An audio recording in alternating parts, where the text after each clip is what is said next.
artist, Mr. Ray Park.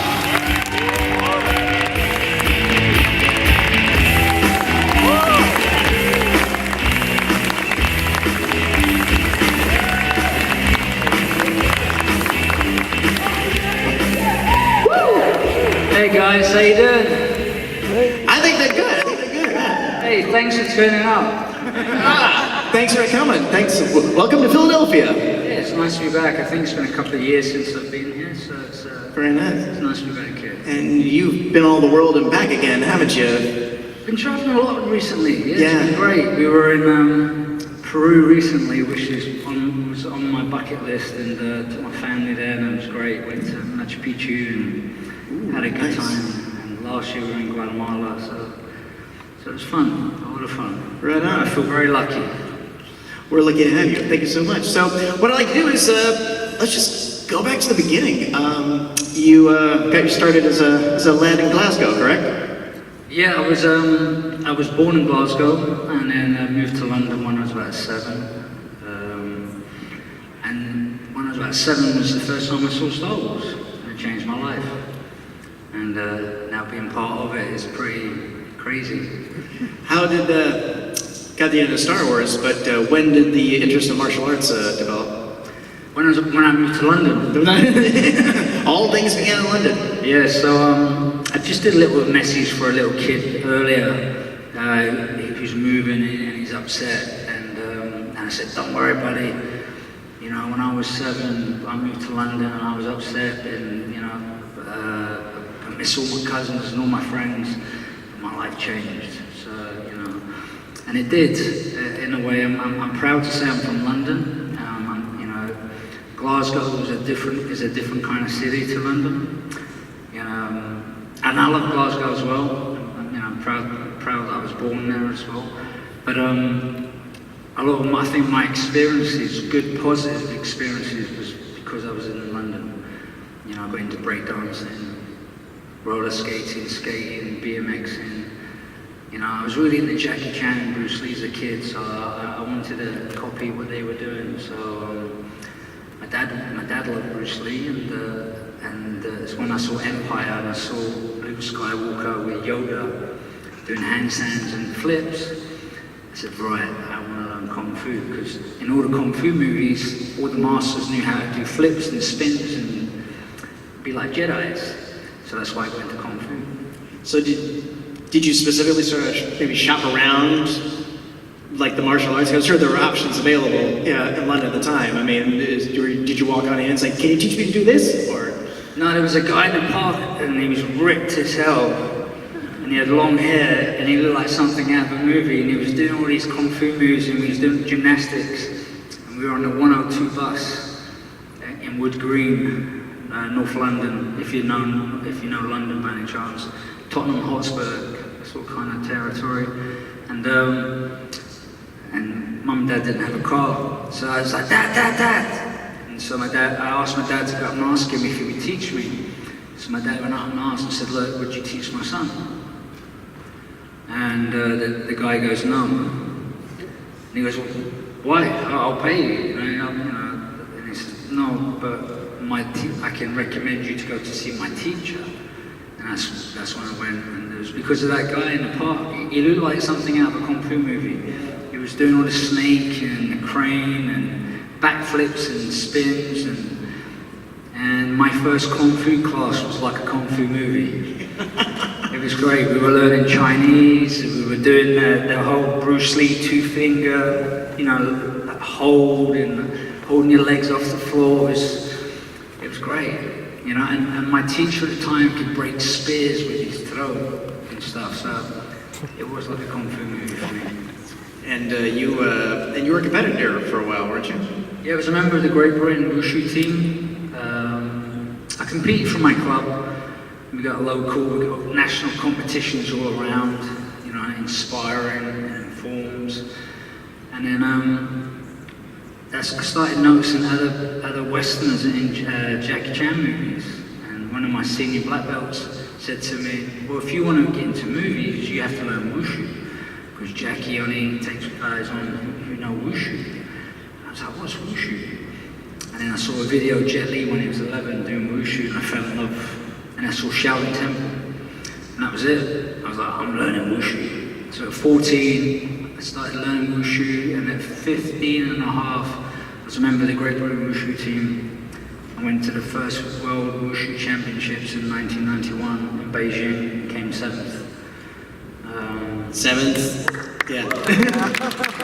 That's not bad. I was the first Westerner to mark higher than 9 in an international competition at the time. Not boasting, but I mean, I look at that video of me, and I look, it wasn't that good, you know, compared to where the level I got to. But it was amazing. So it boosted my confidence, and then I was European champion for a few years. I was always national champion. I sound like I'm being big-headed. Well, I just love doing wushu, and the thing, I loved it so much because I wanted to get into films. Yeah. And I think it's because of my Shaolin and wushu, they both combined, and gymnastics, and my love for Rocky, and you know, even though my teacher didn't teach us boxing, I would have a bag at home, and I would, you know, I saw a Jackie Chan movie where he would get out of bed and flip his clothes on. So I wanted to be like that. So the first thing I wanted to see was my punch bag. And as soon as I got up every morning at 12, no, I was 12, no, 11, 12, 13 years old, I would punch this punch bag. And that's what I would do before going to school. And I still love doing it. I'm not a boxer, I'm not a fighter or anything like that. I just like dancing around, hitting the pads. It's just fun to do. How did you feel about Jackie Chan being one, of course, famous for doing the bulk of his own stunt work, everything else, and also his wonderful throwback to the silent era sense of humor in his films, the physical comedy? I love it because at the end of all of his movies, you see the mishaps. Yes. And then you go back and watch the movie again, and you appreciate it even more, knowing that he did that stunt with a broken foot. Or, you know, and so he was my inspiration to be an actor, stuntman actor. I knew I wanted to do stunts, because the two stunt guys that used to come into the gymnastic gym, all the girls used to go, oh, you know, used to melt, and they always had these flash cars, and I thought, wow. You know, it's like I asked my dentist, why do you want to be a dentist? And he goes, well, when I was a boy, my neighbor was a dentist and he had a Porsche. You know, so I was like, wow, these guys seem really cool. But I always wanted to be like Jackie, you know, like do my own stunts, and I like how he came up.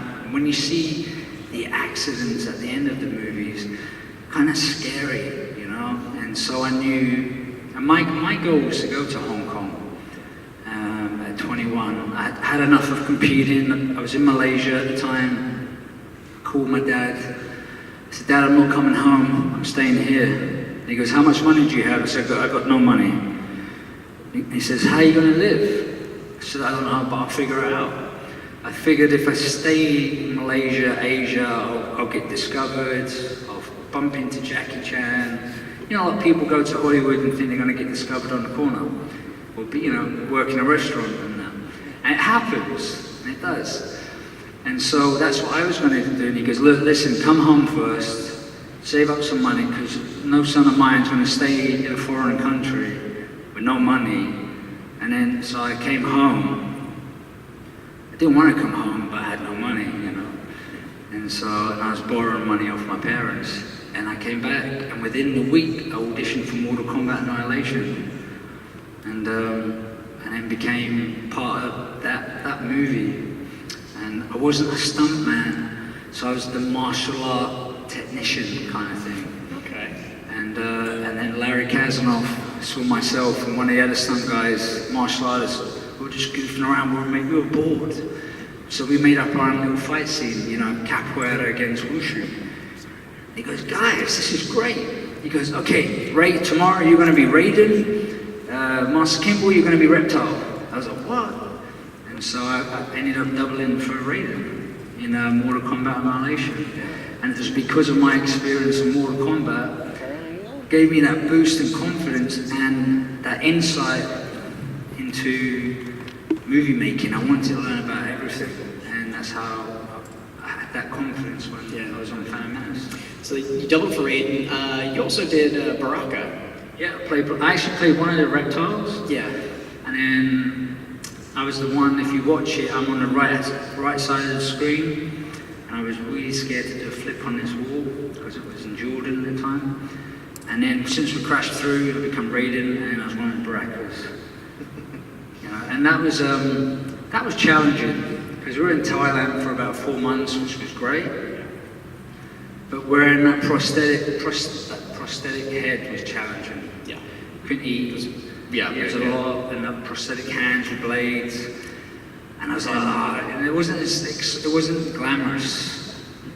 You were like, I'm never doing one of these again. Exactly, yeah. I was sort of like, I'm not going to do prosthetics again, and that's why I sort of kind of convinced Bryan Singer not to put prosthetics on me for Toad. But now I would do it, because it's part of, I was younger then, and my ego was, you're listening to your agents and managers. And, but I'll do it. I'll do whatever, any creature, as long as it's a good character and I bring it to life. I don't mind doing it now. See, but you basically made your bones in Mortal Kombat, and then you got that segue in as martial artist, stuntman. Just seemed like you were a go-to guy for all this stuff available. Yeah, what happened was I think when I auditioned at Pinewoods, there was 100 other stunt guys there, and a stunt buddy of mine, whose brother and I used to train together. He was a street performer, so he knew what kind of stuff I could do. And he said, "Look, we're going to go." And I felt like out of place, but I also felt confident at the same time. And he says, "When I tell you, you do your thing, but wait until I tell you." So everyone's practicing, and they're all warming up, and the doors open, and you can tell these 3 guys are important. He goes, "Now, Ray."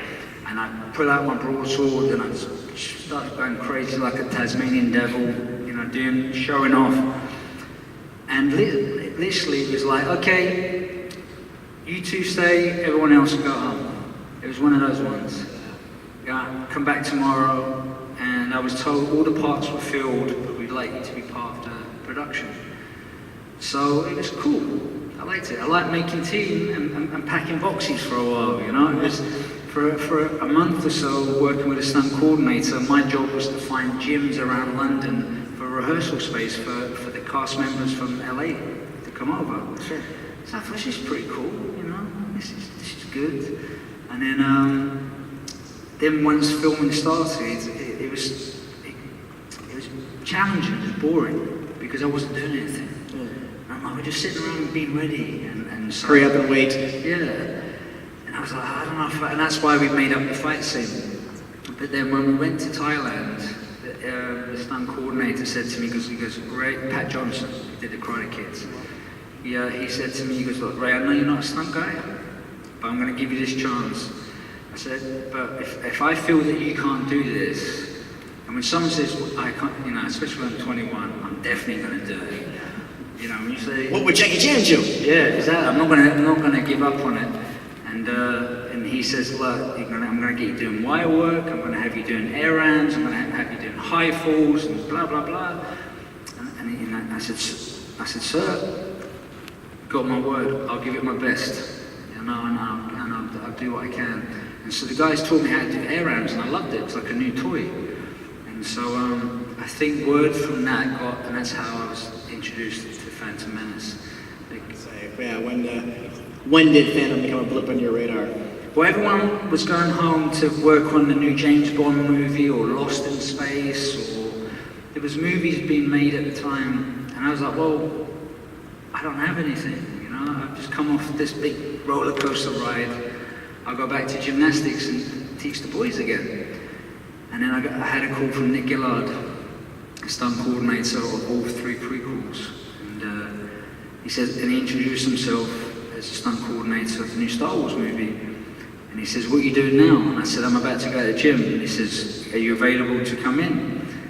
And I said, well, I'm about to go to the gym. And he says, and then I could tell in his tone, I said, okay, I'll be there now. So I drove to meet him, and it was a great meeting. I was there for about 2 or 3 hours. And he flat out said out of the gate, Star Wars. Yeah, he says, I'm the stunt coordinator for the new Star Wars movie. I'd like to. Which, again, being, this would have been 98, 97-ish? 97. It's 97, yeah. Yeah, 97. So this is before the internet really took off. I mean, as fans, I mean, we were still getting our information from print about new Star Wars movie is really happening. And of course, there was false names and productions of it. So I'm kind of impressed that right out of the gates. I'm sure that's what he said, because that would be the only reason why I would write. Because I'd get phone calls saying, "Hey, I'm the stunt coordinator for the new James Bond movie," or something. And so for me to drop everything and get to Legion Studios, and we got on just straight away. And then he started talking about the character, and they're looking for one person to play the role. And of course he said I would play it, but I'm being the stunt coordinator. And that's him talking, Nick. Yeah. But they're looking for an actor, stuntman, actor, but one person to do everything.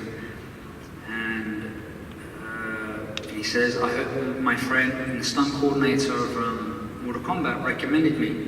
He said, "You got to see this kid," you know. And so he said it was him, and he talked about you. And then he started talking about the movie, and then he showed me pictures of Darth Maul. And I saw this image of Darth Maul, and I thought, "Oh wow, cool." Never thought that I was going to play that character. All in this initial meeting? Yeah. Wow. Yeah, that's why I thought. Did you have to sign an NDA or something? No, because No. I turned up in my sort of, red, white, and blue GB wushu tracksuit with my ski bag of, sticks and swords and spears, ready to, audition. And then we started talking, and I showed him my portfolio, and I'm doing splits on the chair, and doing my Van Damme, and doing all my kicks. This is before you could have a DVD demo reel. And I had no demo reel, I had no video to give. And just demo. Yeah, I can show you. And then he showed me. And then he opened up the book of the storyboard, and then I saw Darth Maul with a double blade lightsaber, and my brain just went like 1,000 miles an hour. And because I felt comfortable at that point, I was saying, "You could do this, you could do that." And he goes, "Look, I like you, Ray. We're gonna." He says they're looking, they're looking for something to play it, and he says, would you want to come and rehearse with us next week? And we'll do a 4-day rehearsal, and on the 5th day, we'll dress you up as Darth Maul, just to show George's style of fighting that Nick had in mind. So throughout that week, I kind of kept myself humble, but accidentally would do a trick or do something to show off, just to show something and apologize for it. And that was a butterfly twist, and the butterfly, I got it in the movie. I had to get that, because that represented wushu to me, and Hong Kong movies, and how hard it was for me to learn that, and so they dressed me up as Maul, and so I felt like the character knew that I had the tape somewhere, but I played him more of a distinguished, warrior, from the old Kung Fu movies, not showing aggression or any anger or anything like that, based on skill. And then Nick, after he asked me that, I said, of course. He went and introduced me to Rick McCallum, the executive producer, Robin Goulet. The other big guy in Star Wars. Yeah. George wasn't there at the time, and then the casting director, Robin Goulet. And so after a few hours, I was like, this is a good meeting. You don't just introduce me to everyone upstairs and show me around props and show me this. So in my mind, he goes, look, if George sees it, he sees you, and he likes you, you might get it. But if you don't, I'll bring you on anyway and help, as stunts. And the way the stunt union was at the time, because I was clearly told I couldn't have a stunt contract, so I couldn't get my equity on Mortal Kombat. I knew it wasn't going to be I didn't get my hopes up because of the politics at the time. I know a lot of things changed now. So I didn't think in a million years I was going to land. And at the time I was thinking, I wish it was a Jedi, bro. I want to be a good guy. Growing up as a kid, I didn't want to be the bad guy in the movies. I wanted to be the good guy. And so I'm very grateful that George, Nick, and Rick, and everyone else supported this 22-year-old kid Darth Maul. And also, Nick had said, like, if you do get it, and whoever gets it, George is going to dub their voice anyway, like he did with Vader. So some people always think I was dubbing some slide or something. Yeah, it was always in the plan. Yeah, it was always the plan anyway. I mean, even back then, my buddy Nathan, he was one of the Forerunners. I mean, I talk the way I'm talking now, but back then, when I was 22, it was a little different. And he says, and it's funny because he was watching the dailies and he goes, "You look really scary and really menacing until you open your mouth and talk." Because I'm sure back then it was a lot more cockneyer. And I was more like, "Yes, master. Tatooine's sparsely populated." What was it like? I'm sure there were several costume fittings and makeup tests or whatever. Was his final look kind of always sort of like that? Was there earlier permutations they experimented with? I think originally there was in one of the images, it looked like barbed wire, like a chalice or some kind around his head. And the high collar. And as a martial artist, I was thinking, how am I going to peripheral? How would I do stuff? But I wasn't going to argue. I was going to just make it work no matter what. And I think there's I can't remember. It was whatever image was on that first image you see of Darth Maul looking very distinguished with the high collar. That's what Paul England based it off when he drew my face. Drew it on my face, but the ear piercing wasn't a mistake. What it was my wife she was my girlfriend at the time, and she had her ears pierced, and I thought it was pretty cool. And one of the guys on set had his ears pierced up there, and I thought, I was feeling rebellious. I stopped practicing, stopped going to kung fu. Why not? Why don't I get it? I feel good. So I had my ears pierced up here, and I didn't know we were going to do a screen test for the contact lenses. So they called me in, and I was really worried because I didn't want to take it out after that. It was a big deal for me to get it done. I had it done on Saturday, and on Tuesday, Wednesday, we had this screen test. And George was looking at me, and Paul England coloured it black, so he said, "Don't worry about it, don't worry about it." But George was looking at me, he was looking on that side of my face, and I thought he was looking at the earring. And I was like, yeah, I'm sorry, George. I just had my ears pierced, but I'll take it out. I just need to leave it in for a couple of weeks. And he went, I think Darth Maul would have an earring, don't you? Yeah, I think that'll work. I was like, Darth Maul should have an earring. Yeah. So, and that's why the earring was, that's why the earring was in, because I was being rebellious.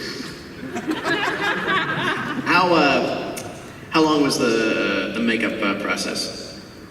I want to say the quickest would have been about an hour and a half, 2 hours. But I think I had about a 3-hour window to get dressed in the morning. Yeah, and I was the first one in at 5 a.m., so I'd be asleep. And then I was banned from sleeping. Because Paul would it wasn't with an air gun or an airbrush, it was, it was that hand painted my face. And it would send me to sleep.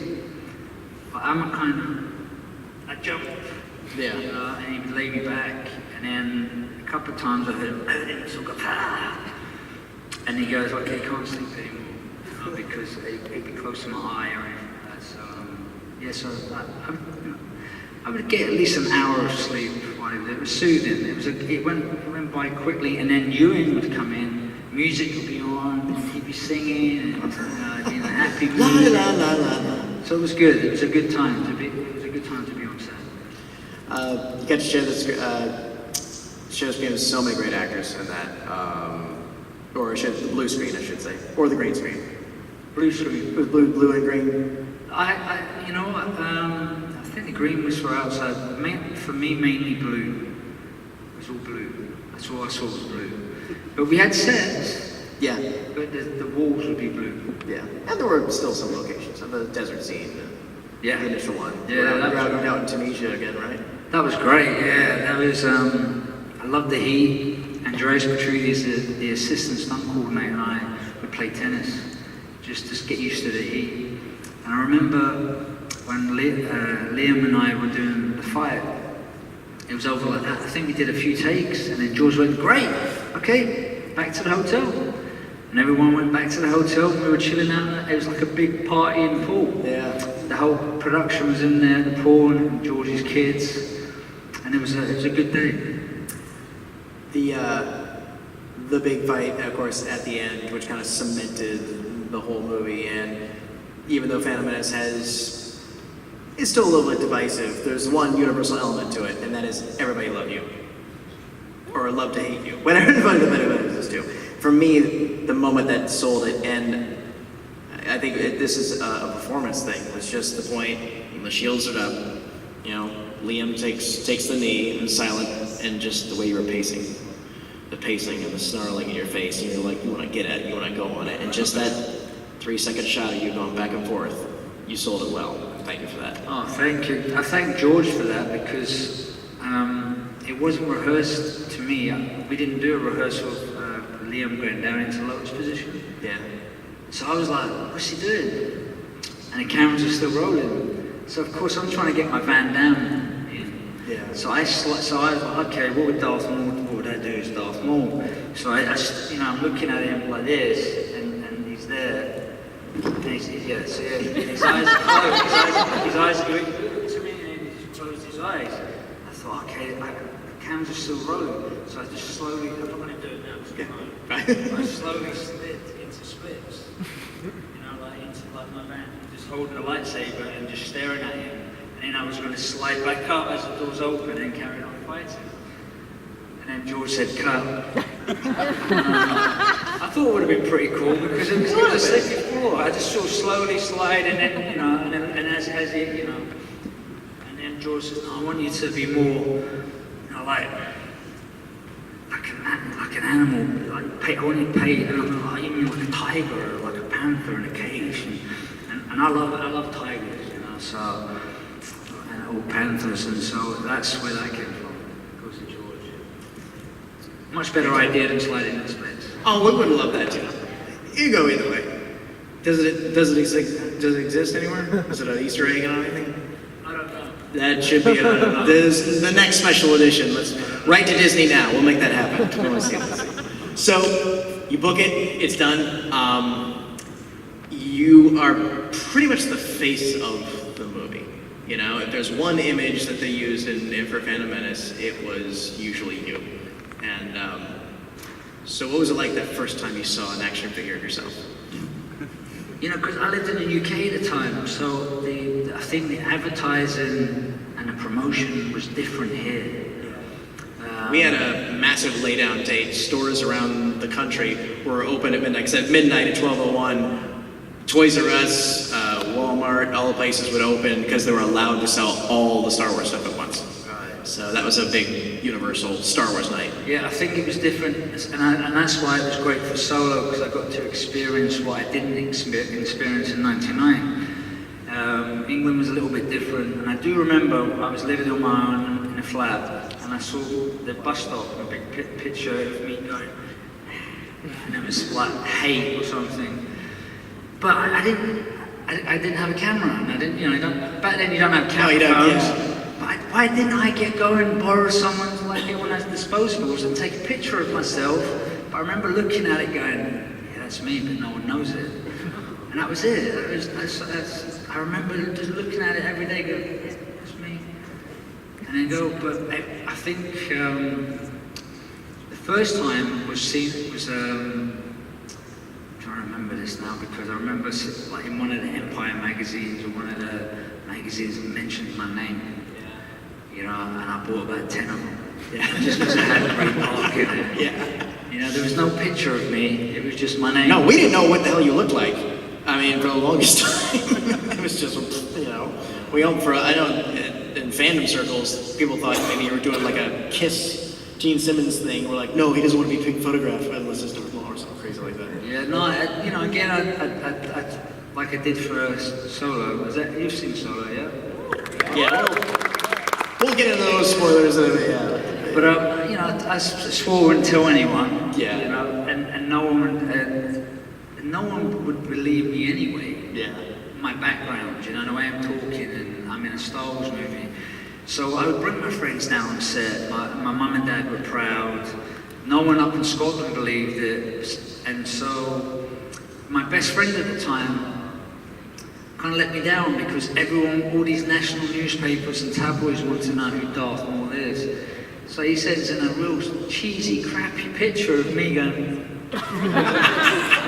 you know, in Malaysia, and yeah, I'm sure he got paid for it. And I was really, and that's, to this day, I'm still upset about that because that should have been my time. That should have been me. So, you know, not to get paid, but it's, you know, you took that away. I told you a secret, and you went off and blabbered your mouth, you know. And so, and trying to get an agent at the time as well, because it was 2 years before it was released. And my wife's mum was saying, you should be a model, and da-da-da-da-da. And I'm like, yeah, right. So I call up this agency, and she asked me how. I said, look, I'm the new bad guy. I'm in Star Wars. I'm the new bad guy, but I can't tell you what I am, blah, blah, blah, blah. And she goes, how tall are you? And I said, 5'10". And she goes, well, are you playing an Ewok? So I just hung up and I gave up on the modelling thing. I think my wife's mum was just being too kind, you know, and boosting my ego a little bit. And so it was hard to get an agent at the time, so I had to wait for the movie to come out because I couldn't say who it was. Sure, you're the new Star Wars villain. Exactly. I get one of you guys every week. Get out of here. Yeah. And I was shaven as well, and I remember the stunt guys used to wear these bomber jackets, so I thought it was really cool. So I wanted to be like them. I remember going to a pub that had doormen on it with my buddies, and he wouldn't let me in. And I was like, "You not let me in?" And he goes, I said, and I knew, because I was nice, my personality, I said, it's because I've got no hair, isn't it? It's because I'm bald, you think I'm one of them. You know, like, one of those ruffian skinheads. And I ended up turning around to him, he said, you know, I'm in the new Star Wars movie. And he goes, yeah, right. Yeah, go off here. And they let me in. You know, just so we could, just go out and have a beer. But yeah, no one would believe you, you know, no one. And everyone thought I was a skinhead. So I'm glad I worked a lot on set, you know. And but this time round, shaving again was fun. It was fun to do it again. And it's funny, I went to a restaurant the week with hair, and the waiter was all nice and super cool. Did the filming, I was bald, went to the same restaurant again. Stone cold, just different with me, you know? It's funny. He must probably having a bad day. Oh. Maybe it was the mascara I had on my eyes still left, you know, from the makeup. Thanks for checking out the video. Please hit that thumbs up symbol. It helps me know that I'm making content that you guys enjoy. And if you enjoyed this video, I also included 2 videos down below you guys should check out. And please consider subscribing to this channel. It helps support me and it notifies you guys of when I get new videos up on the channel. You can also contact me on Twitter, Facebook, and Instagram at Starrapter.